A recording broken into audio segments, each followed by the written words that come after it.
Peti mati Karel Cross mulai dibawa ke peristirahatan terakhirnya. Namun, peti mati tersebut kosong. Hanya prosesinya saja yang diadakan. Sementara Karel sendiri akan dimakamkan di sebelah makam istrinya. Ash von Hayter mulai berpidato bahwa kematian setiap orang itu mahal. Namun, bukan secara emosional, melainkan secara materi. Karena Ash akan memberikan tunjangan besar pada keluarga yang ditinggalkan. Tapi, hari ini berbeda. Kematian Karel Cross memberikan dampak pada ekonomi maupun perasaan sang komandan. Dirinya menjelaskan bahwa kematian Karel sangat melukai hatinya. Ash mengajak semua orang untuk mengheningkan cipta, mengantar kepergian Karel, sekaligus mengingat bahwa kematian adalah hal yang pasti dirasakan oleh semua orang.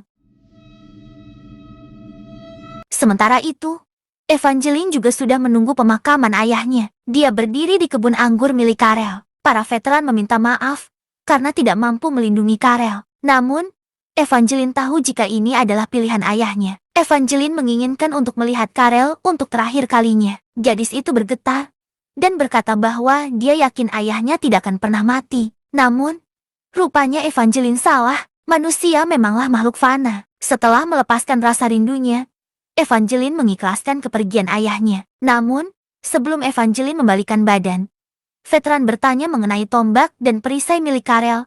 Apakah Evangeline ingin membawanya? Evangeline berkata bahwa perlengkapan tersebut sudah seperti sahabat ayahnya dan meminta agar perlengkapan tersebut dikubur di samping makam ayahnya. Veteran mengerti akan keinginan dari Evangeline, sementara Ash masih menatap langit dan tidak rela akan kematian Karel Cross.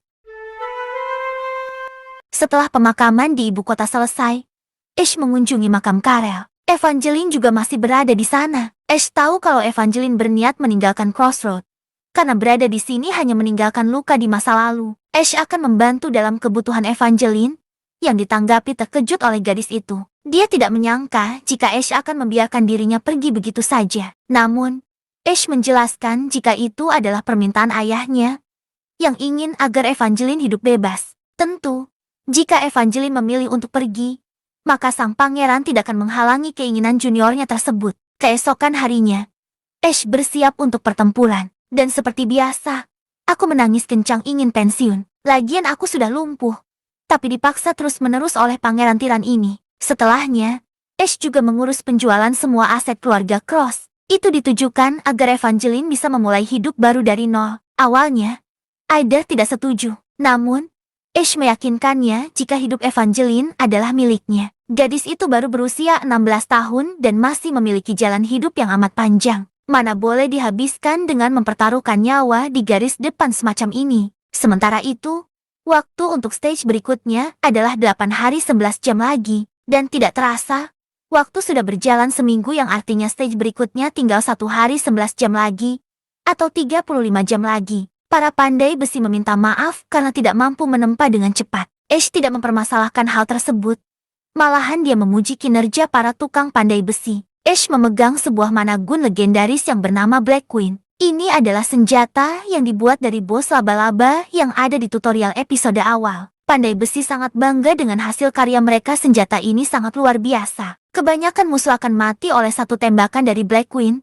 Dan senjata ini hanya memiliki 7 peluru. Selain itu, setiap peluru akan sangat mahal karena memakan energi positif dari pengguna, merubahnya menjadi energi negatif. Tukang pandai besi berhasil menempa 2 senjata.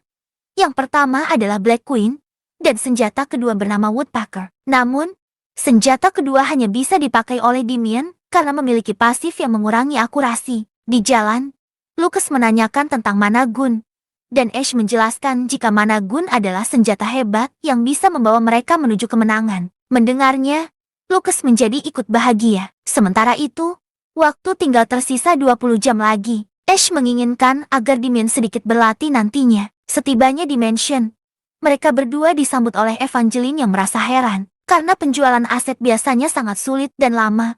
Namun pangeran bisa dengan mudah mendapatkan hak penjualan hanya dalam seminggu. Ash menjelaskan jika dirinya ini pangeran. Hal sepele seperti ini apa masih perlu dipertanyakan? Selain itu, Ash juga menolak keras keinginan Evangeline yang mau membantu di pertempuran besok. Ash berkata jika Evangeline harus mengikuti kata hatinya. Evangeline ingin pergi, maka pergilah. Setelah itu, Ash pergi dan diikuti Lucas. Namun, Ash nampak sedih dan tidak rela jika karakter receh pergi. Ya, apa boleh buat, itu adalah keinginan terakhir Karel Cross. Sementara itu, semua tim Pangeran Ash sudah berkumpul. Lily kembali menangis dan berkata pangeran kejam. Padahal dirinya sudah memiliki banyak sekali pasukan namun masih memaksa gadis lumpuh untuk berperang. Ash tertawa jahat dan berkata Lily akan kembali diperbudak. Sekali lagi Lily menangis karena tidak dianggap sebagai manusia oleh Ash. Ash menjelaskan jika waktu pertempuran tinggal sebentar lagi, jadi mereka harus bersiap dan berlatih, juga memberikan Black Queen kepada Dimian. Namun, sebelum Ash memulai rapat, prajurit mengabarkan jika monster golem sudah mulai menyerbu. Ash terkejut akan hal itu, masih ada 20 jam tersisa. Namun tiba-tiba Dark Event mengganggu dan membuat waktu hanya tersisa 30 menit saja. Selain itu, hal terburuknya adalah 200 golem menyerbu ke Crossroad dan 50 golem menyerbu ke kebun anggur tempat Evangeline kini berada. Hal ini membuat Pangeran dan Lucas berkeringat dingin. Sementara itu, Evangeline yang tidak tahu apa-apa menatap anggur dengan polosnya. Mengetahui ini adalah peninggalan terakhir dari Karel. Setelahnya, Ash dan semua orang bergegas ke puncak benteng, ingin mengetahui posisi dan jumlah monster yang menyerang. Pengintai menjelaskan jika monster sudah bisa dilihat dengan mata telanjang. Dan benar saja, 200 golem sedang berjalan menghampiri mereka layaknya tembok Cina berjalan.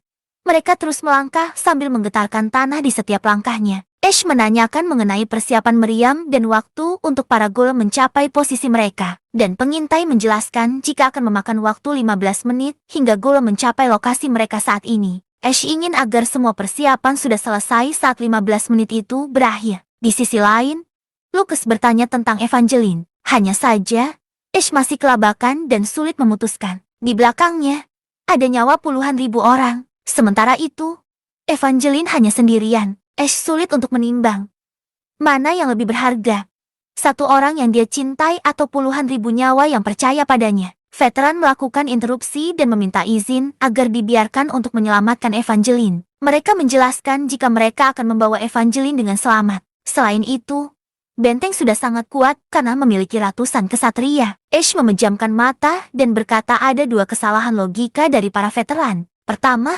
orang-orang di sini amatir. Selain itu, karena musuhnya datang secara tiba-tiba, bahkan mereka belum siap bertempur. Kesalahan kedua adalah mereka tidak akan mampu melawan 50 golem di tanah lapang. Ash memarahi para veteran dan berkata mereka tidak boleh menjadi orang yang menyelamatkan Evangeline. Hal itu membuat semua orang bergetar hebat. Namun, Ash menjelaskan, jika mereka kalah, bukan hanya benteng akan hancur, melainkan Evangeline yang susah payah mereka selamatkan pun akhirnya akan terbunuh. Selain itu, jika mereka gagal kali ini, maka puluhan ribu nyawa dan bahkan dunia ini akan hancur diinjak oleh para monster.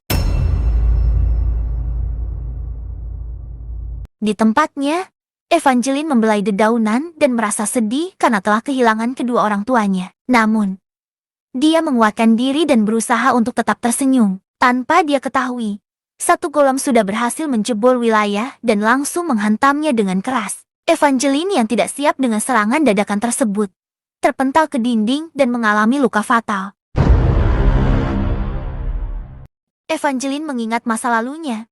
Dia menyadari bahwa takdirnya adalah untuk menjadi seorang pemimpin garis depan. Namun, dia mengetahui bahwa ibunya tidak rela jika dirinya menjadi komandan. Hanya saja, itu adalah takdir dari keluarga Cross. Bukan masalah mereka mau atau tidak mau, melainkan mereka harus melakukannya. Sementara itu, Evangeline yang diserang monster masih merasa kesakitan. Di hadapannya, sudah berdiri salah satu golem baja. Evangeline bertanya-tanya, mengapa bisa ada golem di sini? Namun, tubuhnya bergerak otomatis dan meraih perisai. Hanya saja, golem tidak memberinya kesempatan bernapas. Ia diserang sekali lagi, sampai menjebol rumah. Di dalam rumah, ada lagi golem yang menjebol dinding. Evangeline digempur dari 3 sisi. Benturan dari serangan tersebut amat kuat dan menghancurkan bebatuan. Evangeline sekali lagi dibuat terpental ke dinding. Namun, dia tetap berusaha menerjang. Kali ini, dia berhasil menjebol dan mengalahkan ketiga golem baja yang menyerangnya. Sambil berjalan dan dipenuhi luka,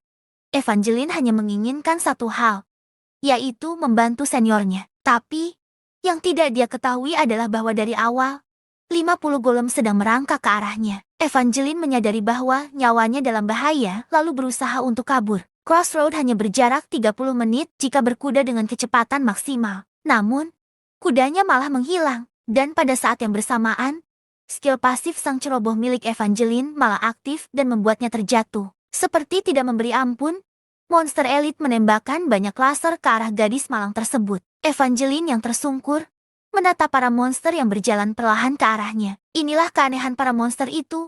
Setiap ada orang yang sekarat, mereka akan menghampiri secara perlahan, layaknya mengejek harga diri dari kesatria. Sementara itu, Evangeline menerima nasibnya. Meskipun dalam gumamannya, dia menginginkan untuk melakukan banyak hal, berpacaran, meminum alkohol, dan menjadi gadis nakal. Tapi dia sadar bahwa hal itu tidak bisa dilaksanakan. Hanya saja, di tengah keputusasaannya, Ash berkata, jika memang itu yang Evangeline inginkan, maka lakukanlah. Sang senior datang untuk menyelamatkan juniornya. Ash berdiri dengan tegap, menghadap para monster yang sudah mengepung Evangeline.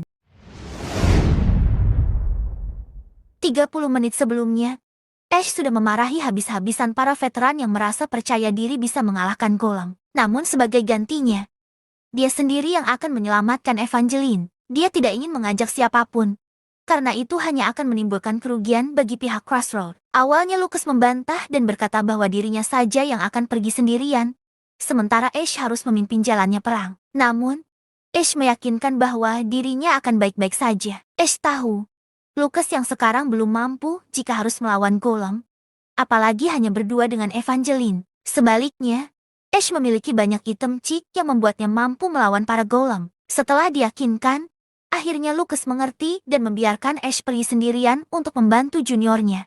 Di tempat itu, Ash memberikan ramuan penyembuh pada Evangeline. Namun, Evangeline malah menyuruh Ash untuk segera lari, dirinya akan mengulur waktu sementara Ash harus kabur. Sayangnya, Ash tidak menuruti permintaan Evangeline. Lagi pula, dia datang untuk menyelamatkan juniornya tersebut dan langsung menyuntikkan ramuan penyembuh ke tubuh Evangeline. Ash meyakinkannya, jika Evangeline adalah bocah, maka bersikaplah seperti bocah saja. Setelah itu, ia mengeluarkan Golem Boss yang kemarin ia kalahkan di danau. Monster elit tidak diam dan menembakkan banyak laser, namun dengan mudah ditangkis oleh Ash. Saat menggunakan gulungan pemanggilan Boss, maka Boss tersebut dapat dimanfaatkan sepenuhnya oleh Ash von Haite. Golem lainnya juga ikut menyerbu. Ash memerintahkan Golem Boss untuk maju dengan cepat. Ia membabat belasan Golem Boss memang hebat dan luar biasa. Satu serangannya sudah bisa mengalahkan Golem dan memecahnya menjadi dua bagian. Hanya saja, musuhnya terlalu banyak. Tak lama kemudian, Golem Boss pun terlumpuhkan. Ash mengajak Evangeline untuk segera lari. Namun pada saat yang bersamaan, kaki Evangeline yang terluka mulai kambuh dan sulit digerakkan. Maka Ash memberikan ramuan penyembuh lagi. Setelah itu, mereka melesat maju, meninggalkan Golem Boss yang sedang dikepung. Monster elit tidak membiarkan Ash dan Evangeline kabur. Ia menembakkan laser sekali lagi, yang langsung ditahan oleh Evangeline. Ash menggunakan Golem Boss untuk melompat tinggi dan menangkap 2 dari 3 golem elit. Sementara itu, Evangeline juga mengalahkan golem batu yang menghampiri mereka. Ash mengajak Evangeline untuk menaiki kuda yang tadi dia ikatkan di pohon. Namun, monster elit sangat cerdas, dia menghancurkan pohon dan membuat kuda kabur karena ketakutan. Evangeline merasa putus asa dan bertanya apakah Ash punya rencana lain. Ash berkata, tentu saja punya, yaitu dengan membunuh semua golem yang ada di hadapan kita. Evangeline menerjang ke arah golem dan menahan gerakan mereka dengan perisainya. Sementara itu, Ash menggunakan serangan Lucky Strike untuk menghancurkan golem hingga ke intinya. Evangeline yang melihat betapa kuatnya sang senior merasa terkejut. Namun, Ash terus melanjutkan dan mengalahkan beberapa golem lagi. Ada 2 golem tambahan yang maju ke arah mereka dan ditahan oleh Evangeline. Ash meninju golem sekali lagi. Namun kali ini dia mendapatkan jackpot terbalik dengan poin 0, yang membuat tangan kirinya hancur. Evangeline yang mengetahui tangan seniornya hancur sangat panik. Namun, Ash berkata bahwa dia sudah menduga hal ini akan terjadi dan dengan cepat menggunakan ramuan penyembuh. Dia juga meminta Evangeline untuk mengulur waktu 10 detik karena ingin mengeluarkan Black Queen. Setelah itu, dia langsung menembak dan memusnahkan 3 monster yang berbaris. Monster yang tadi gagal dipukul oleh Ash juga menerjang dan dikalahkan dengan 1 tembakan saja. Sementara itu, Evangeline juga menggunakan skillnya pembalik kerusakan yang langsung mengalahkan salah satu golem. Di sisi lain, Golem Boss sudah benar-benar digerogoti oleh golem-golem lain. Ash berterima kasih pada golem Boss yang sudah berjuang keras dan menggunakan skill peledakan diri miliknya. Sekarang, hanya tersisa 14 golem saja. Ash mengajak Evangeline untuk masuk ke rumah. Dan seperti yang diantisipasi, golem elit menembakkan laser. Hal itu membuat perisai dan tombak Evangeline hancur. Untungnya, mereka berhasil berlindung ke dalam rumah dengan selamat. Ash memanggil tower penembak otomatis yang sering dia sebut sebagai anaknya. Tower tersebut memang sangat kuat dan dengan mudah mengalahkan salah satu golem. Kini sisa golem tinggal 13 buah lagi. Setelah salah satu golem mati, golem yang lain merasa takut dan berdiam diri. Ash mencaci maki para golem yang ternyata memiliki kecerdasan. Wajar saja.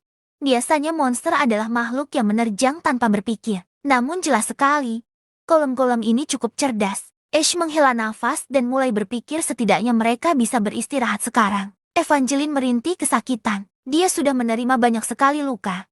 Apalagi sempat diserang saat belum siap bertarung. Ash membantunya dengan memakaikan perban. Evangeline menatap kamar ayahnya dan menyadari ada banyak alkohol di sana. Ash menjelaskan bahwa kepergian Evangeline menjadi tamparan keras bagi Karel dan membuatnya menjadi pemabuk. Karel tidak pernah menyentuh anggur seumur hidupnya. Namun saat Evangeline pergi, dia menjadi pemabuk berat. Ash bertanya apakah Evangeline begitu membenci Karel. Evangeline menjawab iya. Namun Ash menjelaskan bahwa Karel tidak menelantarkan ibunya melainkan berusaha menyelamatkan kota beserta Evangeline yang ada di dalamnya. Pada dasarnya, jika saja Karel pergi menyelamatkan ibunya, bukan hanya ibunya yang belum tentu selamat, kota benteng juga dipastikan akan hancur.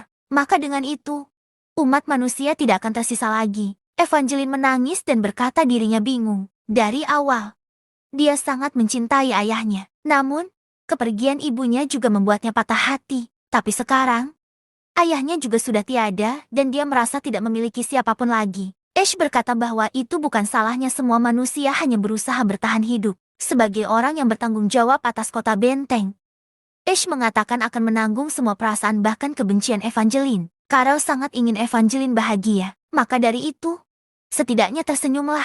Evangeline merasa bahagia karena tidak merasa sendirian lagi, ada Ash sang senior di sisinya. Namun tidak berselang lama, tanah mulai bergetar. Rupanya golem sudah menemukan cara untuk menghancurkan tower penembak otomatis. Sementara itu, Ash meminta Evangeline untuk menggali kembali perisai dan tombak yang telah dikuburkan. Evangeline menuruti permintaan Ash. Meskipun awalnya tidak ingin, dia menegakkan diri dan berpose seperti ayahnya dulu.